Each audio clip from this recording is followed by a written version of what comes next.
gostaríamos de dar as boas-vindas a mais umas palavras cruzadas. Hoje estou eu, a Sandra, e aqui o Cláudio, não é? E vamos falar sobre um assunto importante e que já percebemos que nos toca a todos, que será falar sobre a conversão de Paulo.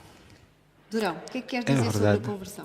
Aqui sobre a conversão de Paulo, como já nos foi apresentado o tema pela Sandra, dizer que o que é a conversão, em primeiro lugar, e nós podemos entender que a conversão é mudança de vida operada por Deus, e essa mudança tem dois aspectos importantes. O primeiro é o relacionamento com o pecado, e isso chama-se arrependimento, e o segundo é relacionado com Cristo, que é a fé. É desta forma que nós devemos compreender a conversão. E foi, na verdade, o que aconteceu com Paulo. Paulo é um exemplo fácil para nós entendermos esta conversão, não é? O que é isto de conversão? Porque Paulo foi um exemplo de um antes e um depois, digamos assim. Sim. Não é? Paulo era um homem poderoso. Sim.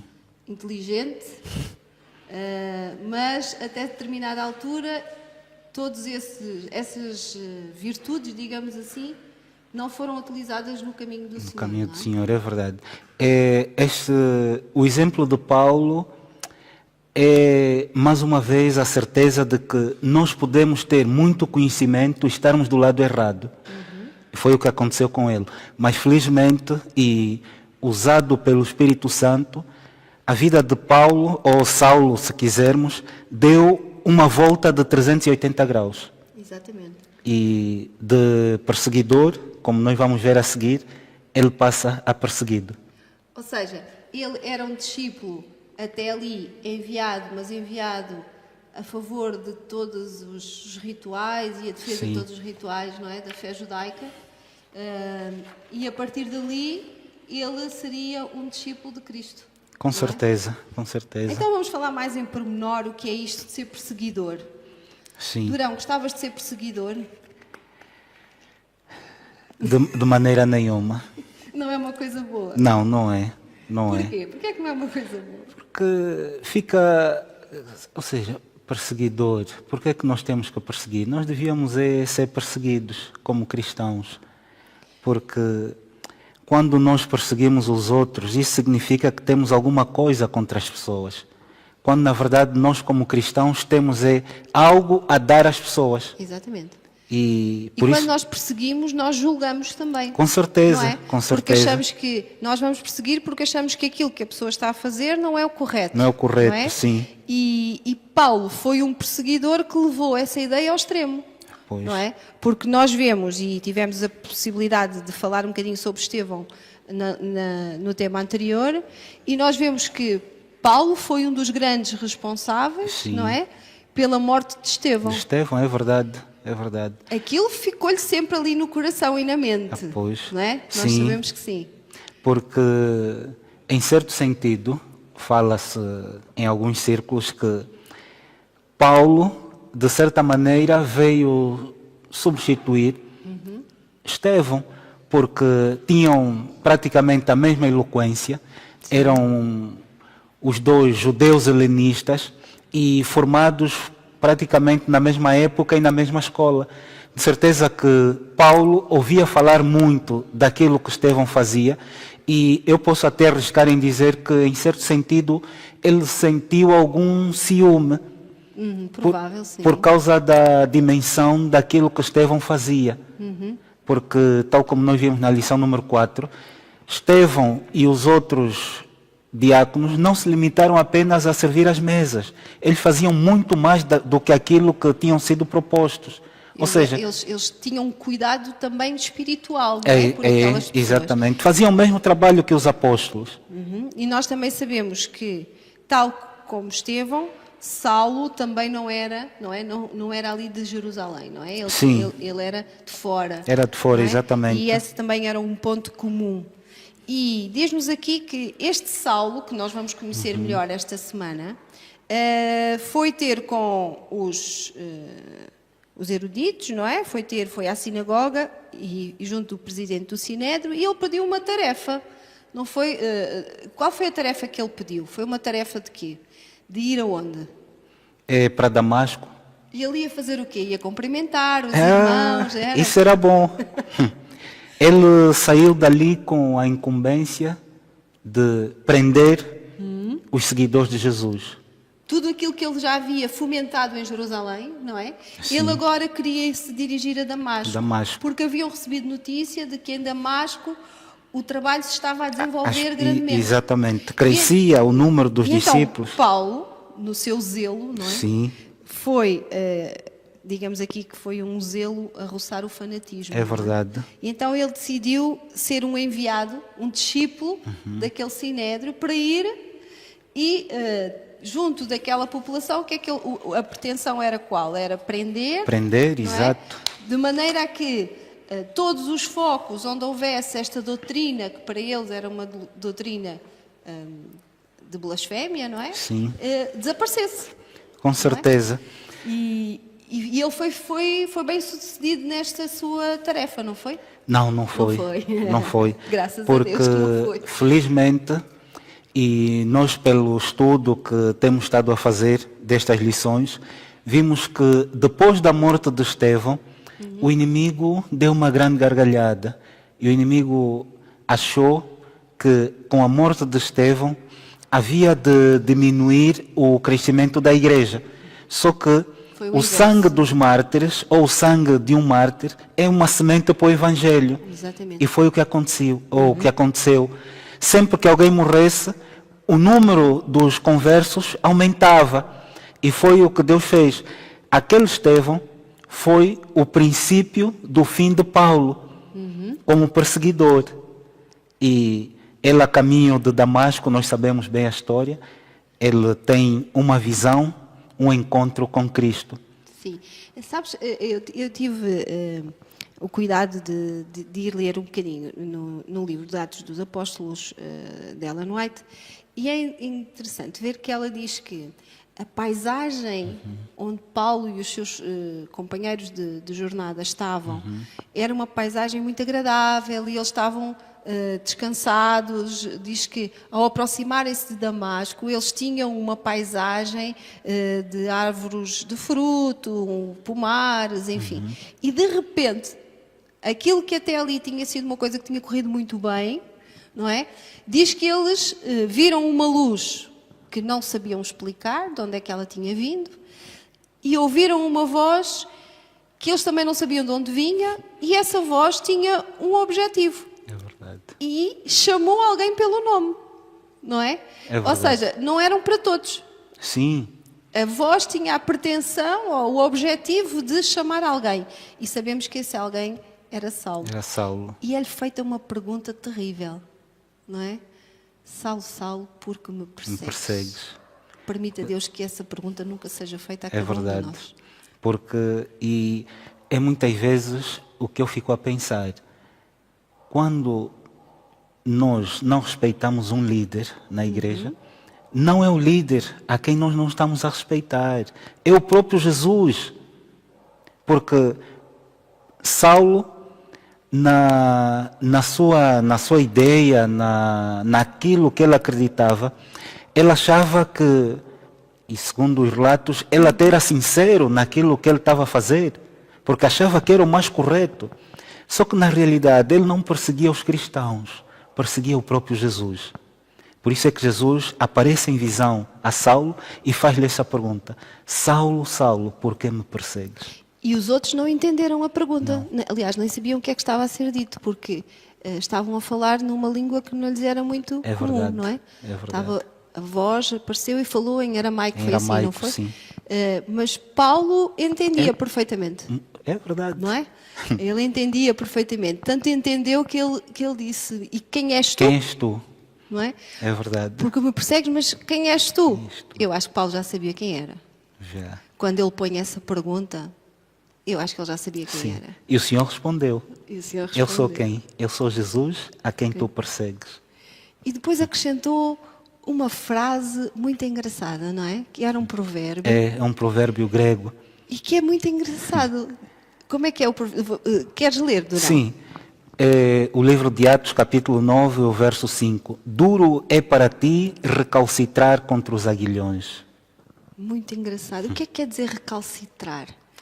Eu fico a pensar na ideia de que alguém que Teima, será? teima e Que é teimoso. resiste. Sim. E eu prefiro pensar na aplicação espiritual, Sandra, de alguém que tem muitas vezes lutado em receber o Espírito Santo. O Espírito Santo chega e nós temos sempre aquela luta espiritual de dizer que agora não, agora não, depois, eu depois já decido. E aquele momento para Paulo, e Jesus, que é sábio, usou aquele provérbio justamente para fazer Saulo pensar na morte de Estevão. Porque nós sabemos que Paulo foi tocado a quando da morte de Estevão, Sim, não é? é verdade. O Espírito Santo tocou, ele ficou ali na dúvida, mas depois deixou-se novamente influenciar pelos dirigentes, né, pelos eruditos, de maneira a que o convenceram que tudo aquilo era falso, e ele deixou-se levar outra vez. Quantas vezes é que nós recalcitamos também? É verdade. Não é? Quantas vezes o Espírito Santo está ali a picar-nos, não é? E Tal nós como nem diz o damos a provérbio. importância, é verdade. E nós teimamos em dizer, eu quero assim, a minha vontade é esta, não é? Este é o caminho. E Jesus precisou de tomar uma atitude muito firme Sim. com este homem, para que ele verdadeiramente entendesse qual era o caminho que ele devia seguir, não é?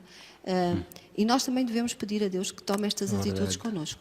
E Quando nós teimamos, também devemos pedir a Deus que nos endireite, não é? Com certeza. E é isso que Jesus quer fazer conosco, porque desta história de Paulo a caminho de Damasco, eu aprendi duas lições. Primeiro, eles iam a cavalo, e eu acredito que Paulo deve ter caído do cavalo. Sim.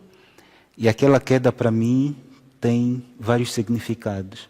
E um deles pode ter sido que é a queda do... Às vezes orgulho, somos não é? muito orgulhosos, somos prepotentes, nós é que mandamos, nós é que decidimos, nós não queremos ouvir ninguém. E aqui aparece outra palavra para cruzarmos, que é a Sim. palavra submissão. Submissão, não é? exatamente. Paulo tinha que aprender a submeter-se à vontade de Deus. É verdade. não é? E essa queda do cavalo, digamos assim, foi realmente o primeiro passo, Primeiro passo, não é? Pelo aprender que nada era. porque o Espírito Santo não habita num coração orgulhoso. Até porque o orgulho foi o pecado que trouxe É verdade. tudo de mal que nós conhecemos, Sim. não é? E a outra coisa, Sandra, é que, porque nós temos que fazer aplicações ao nosso tempo, não é? Sim, é para isso que É servem estas lições. Exato, não é? porque muitas vezes nós vemos na igreja, porque estamos há 20, 30, 40 anos, nós estamos muitas vezes a defender as tradições, os costumes, os hábitos, ao invés dos princípios. E Paulo despiu-se de tudo isso para abraçar os princípios eternos. Não deve ter sido fácil para ele, mas nós vemos aqui um Paulo submisso àquilo que era a vontade de Deus. Graças a Deus por isso. É verdade. não é? Mas repara, ele teve que passar também por um problema físico, não é? Ele não só ficou caiu cego. do cavalo, como ainda ficou cego. 3 dias. Não é? E foi levado, não é? Foi encaminhado, ou seja, ele precisou da ajuda de alguém Para chegar a se- Damasco, não é? Aquele homem que ia com todo o poder, não é? Com toda a força, É verdade. fazer aquele trabalho, não é? Seria ele, penso eu, não é? Pelo aquilo que entendemos, o líder Sim. que ali estava. De repente, tornou-se no mais miserável que ali estava, Nem conseguia ver. não é? Porque ele nem conseguia ver. Ou seja, ele passou de uma posição lá em cima, não é? Para a posição muito cá em baixo, porque ele ficou cego, precisou de alguém que o encaminhasse, É verdade. não é? Mas antes ele fez uma pergunta e esta pergunta toca-me bastante, que é: o Senhor, que queres que eu faça? Não é? E aqui verdade. eu penso que foi a chave da conversão de Paulo. Quando Paulo faz esta pergunta, Paulo estava rendido a Deus. Não é? É verdade. Não concordas comigo? É. Quando nós olhamos e dizemos assim: Senhor, o que é que tu queres que eu faça? É o mesmo que dizer: olha, usa-me. Usa-me. Não é? É verdade. eu estou aqui, faz em mim o que tu achares que deve ser. Não é? Esta pergunta é a pergunta que todos nós devemos fazer diariamente a Deus. É, o que é que queres que eu faça? Eu sou um instrumento, não é? É isto que esta pergunta transmite. É verdade. A partir de agora, eu sou o teu instrumento. Sim. Não é? E aqui a lição vem dizer que a pergunta de Paulo, né, exprime contrição devido às suas ações até aquele momento. Mais ainda, ou seja, mais importante, ela expressa a vontade incondicional de deixar Jesus guiar a sua vida de agora em diante. É o que a Sandra estava a dizer. É a pergunta, quando Paulo diz isto, Senhor, o que é que queres que eu faça? Ou o que farei? Até agora, como é que é possível, como é que eu vou conseguir apagar tudo o que eu fiz até agora? E como é que é possível eu agora ser outra pessoa? Não é? Como é que eu vou esquecer tudo aquilo, o perseguidor? Como é que eu vou esquecer isso, não é? E Deus é maravilhoso, porque Ele deu a Paulo, a Saulo, esta oportunidade fantástica de depender totalmente. Não conseguia ver, dependeu completamente dos outros, para entender que da mesma forma ele podia depender completamente de Deus. É verdade. E que da mesma forma que Deus lhe iria voltar a dar a visão, Deus estaria-lhe a dar uma oportunidade nova de vida. E o que é isto, senão aquilo que Deus faz com cada um de nós? É verdade. E Não aqui ainda vemos, depois de tudo isso, Paulo ficou 3 dias cego e eu acredito que aqueles 3 dias deviam ter sido dias angustiantes. De muita luta, não é? Muita luta, interior, muita reflexão, introspeção. muita culpa, não é? Sim, Eu penso que Paulo terá sentido muita culpa. deve ter passado na cabeça de Paulo o filme daquilo, Sim. das ações passadas e tudo mais. Mas Deus é tão poderoso que consegue nos livrar da culpa, mesmo num mundo pecaminoso. E repare que Ananias, que era um discípulo de Cristo, teve dificuldades em aceitar, Durão nós também teríamos. fazer a imposição de mãos a Saulo. Repara, que- se alguém te dissesse assim, tu agora tens que ir encontrar o maior perseguidor, não é? Porque, enfim, É verdade. ele é um vaso escolhido, não é? Meu, humanamente, o verdade. receio era perfeitamente natural. não é? Ananias temeu pela vida. Né? Claro que sim, não é? Qualquer um temeria, porque a fama de Paulo, não é? Ele era conhecido como o javali selvagem. E pronto, isso diz tudo, não é? E repara, Ananias teve uma hesitação que é perfeitamente compreensível, Sim, não é? sim. Mas lá está, a submissão à vontade de Deus. E Ananias foi, Foi. não é? E seguiu. E foi as para Paulo um instruções. pastor. E foi para Paulo um pastor, não é? É verdade. Vindo de um homem bastante simples, porque diz-nos que Ananias era um homem muito Muito simples. simples, é Não é? verdade. Repara, um erudito, não é? foi acolhido ou foi aceite por uma pessoa bastante simples. É verdade. Porque Deus é um Deus simples, que não é um Deus complicado. E Ananias não sabia, não é, o que tinha acabado de acontecer com Saulo, quando Não, é? não sabia. Ananias não sabia. Ele só soube as instruções: vais à casa de Judas, não era? Sim. E vais e encontras-te ali com Saulo e vais batizá-lo. Vais batizá-lo, é verdade. O que é que ele não deve ter pensado? Ananias pensou, mas o quê? Não, como é que é possível, não é? Aqui também foi uma demonstração para o próprio Ananias de que a vontade de Deus é suprema, não é? E que Deus transforma tudo. Tudo. Assim o permitamos, não é? Ele tem esse poder. Deus transforma, a não ser que a gente o impeça de o fazer. E Ananias percebeu, se Deus me está a mandar, não é? Se, tal como diz no versículo, se este é um vaso escolhido do Senhor, sim. mesmo que eu corra risco de vida, eu vou. Eu vou. Não é? E foi e submeteu-se à vontade. E vamos ver que há aqui um ponto também que nos fala na lição, não sei se também te despertou esta. Sim. É que Jesus já havia escolhido Paulo, não é? Já havia tocado, Paulo já estaria convertido e aceite aquilo que Deus tinha para a sua vida, Mas houve necessidade de que Paulo, para além do encontro que teve com Jesus, também tivesse um encontro com a sua igreja. Sim. Não é? Ananias representava aqui a igreja, não é? A autoridade que Deus tinha concedido à sua igreja primitiva. E o facto de este homem ter ido batizar Paulo, sim. é exatamente uma demonstração de que Deus preocupa-se com a sua igreja e não quer que andemos longe da sua igreja. Não é?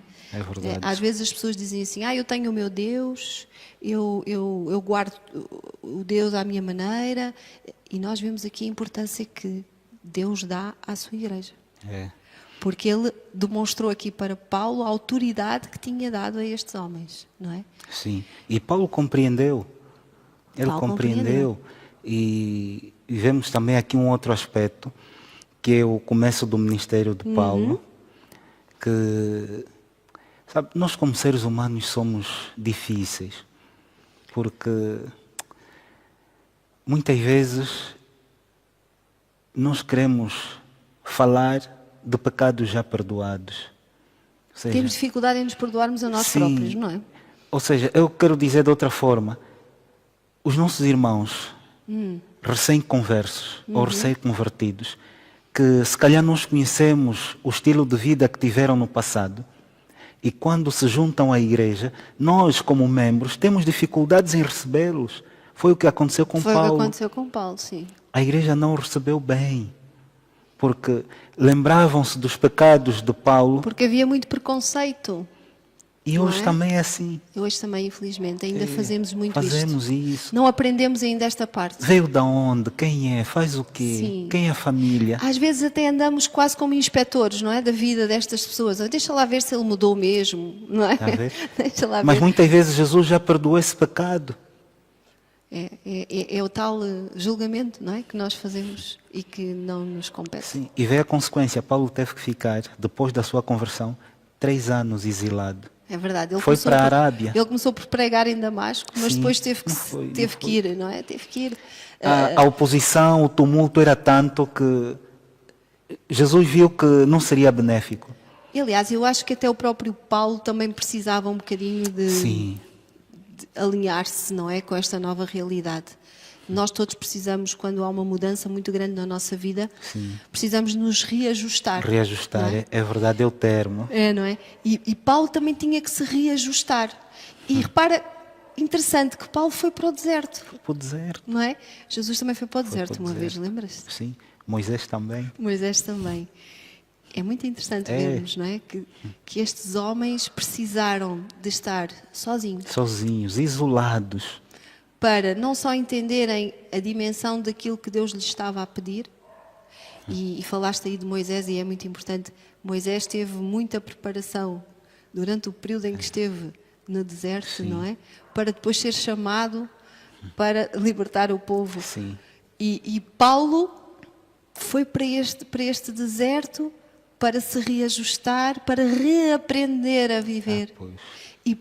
E eu penso que foi muito além disso ainda. Foi para se esvaziar de todo o preconceito que ele tinha até ali, enquanto erudito, enquanto pessoa importante, não é? Um aluno de Gamaliel, não é?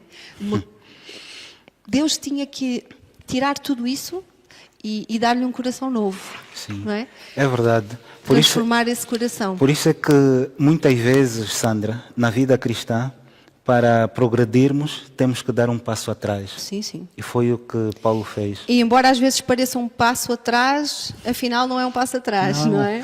É uma corrida lá para a frente. É para continuarmos a jornada, é verdade.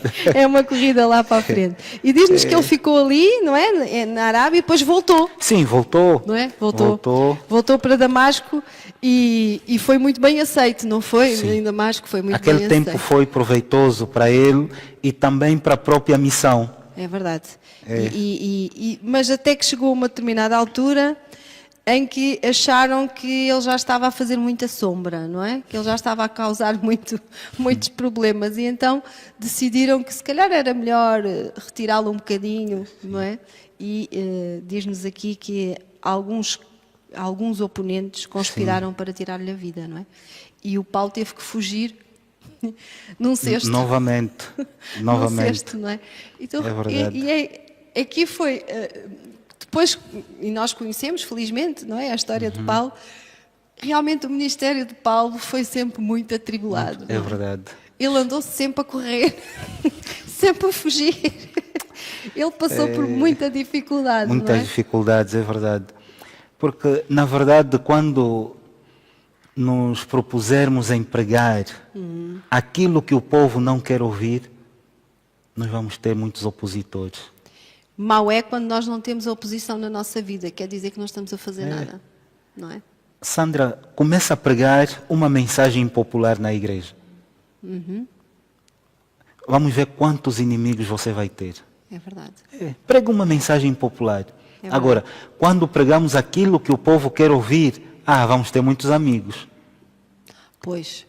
Muitos amigos. Foi o que aconteceu com Estevão anteriormente, não é? Estevão pregou uma mensagem sobre a justiça, não é? E o facto de eles terem errado e o facto do povo de Israel ter perdido ali o seu estatuto, não é?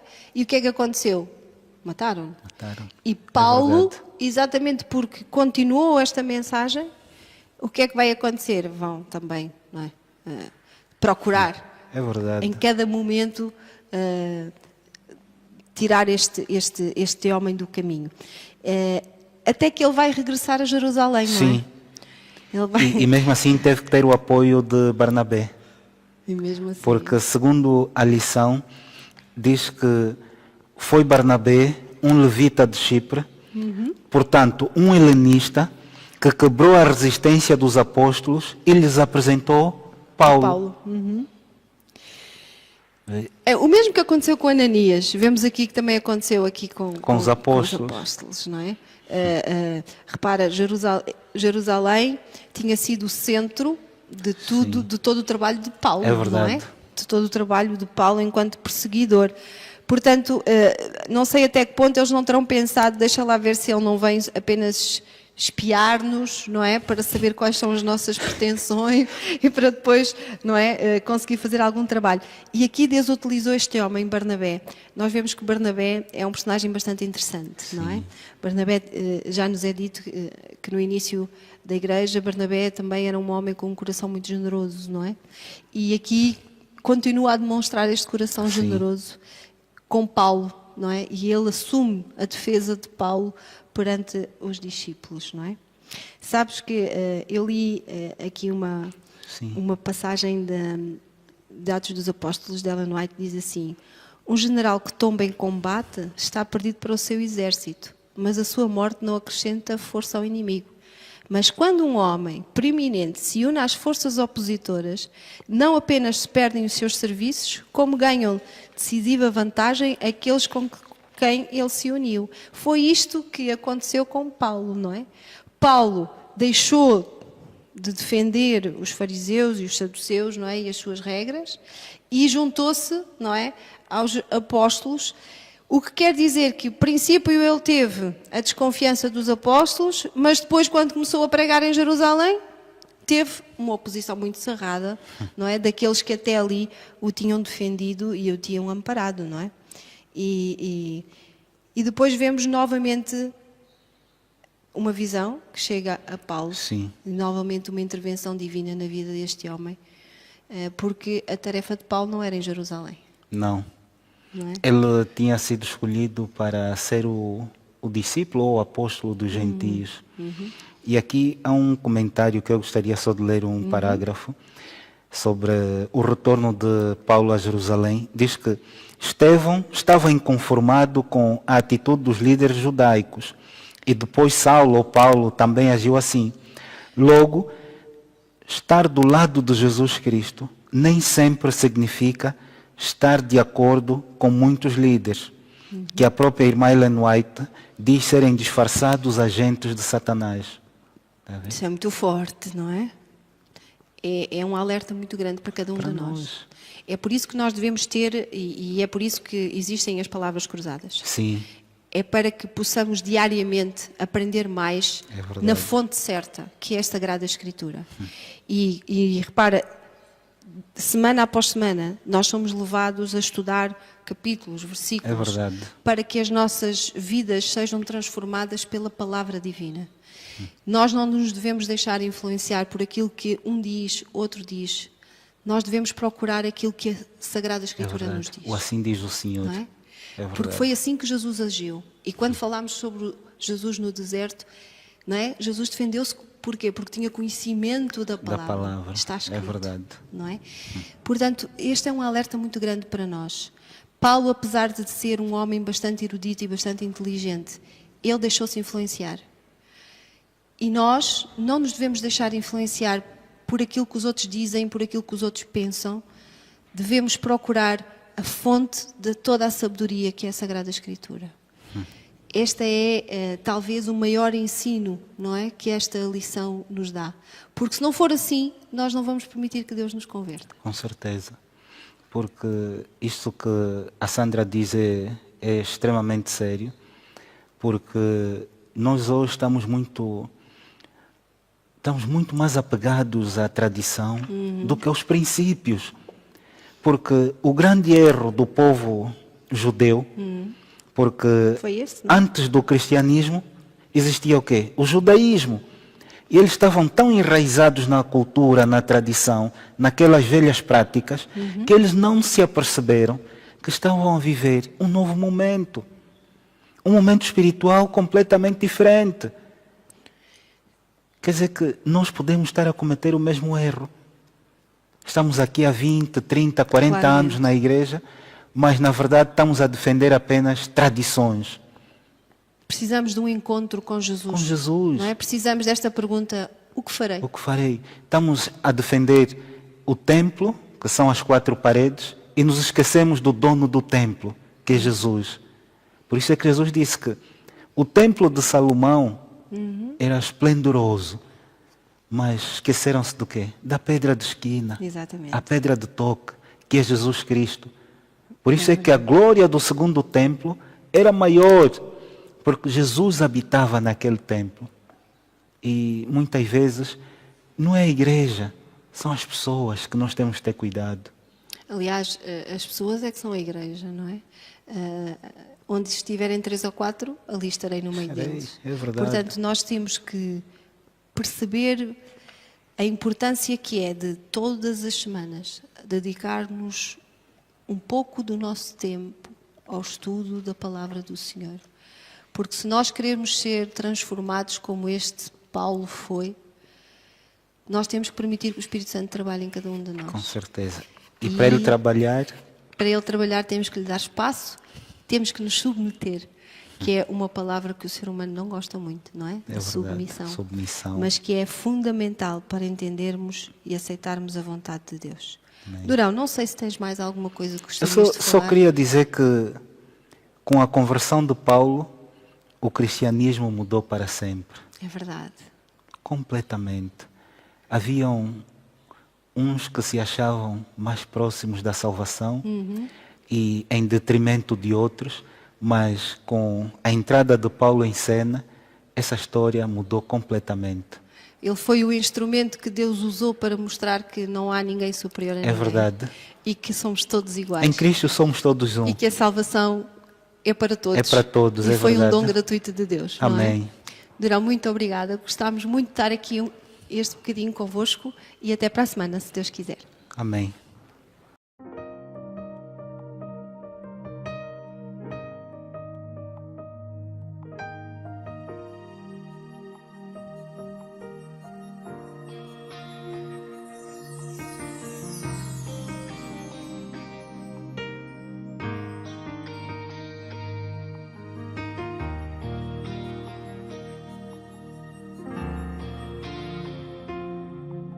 Meu Pai, eu te amo tanto mais que tudo que o meu coração quer. Vou te adorar. E Cristo, meu amado Salvador, eu devo o que sou a ti. Eu devo tudo a ti. E os anjos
te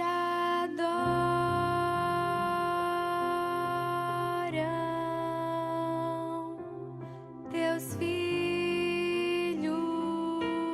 vêm trazer louvor.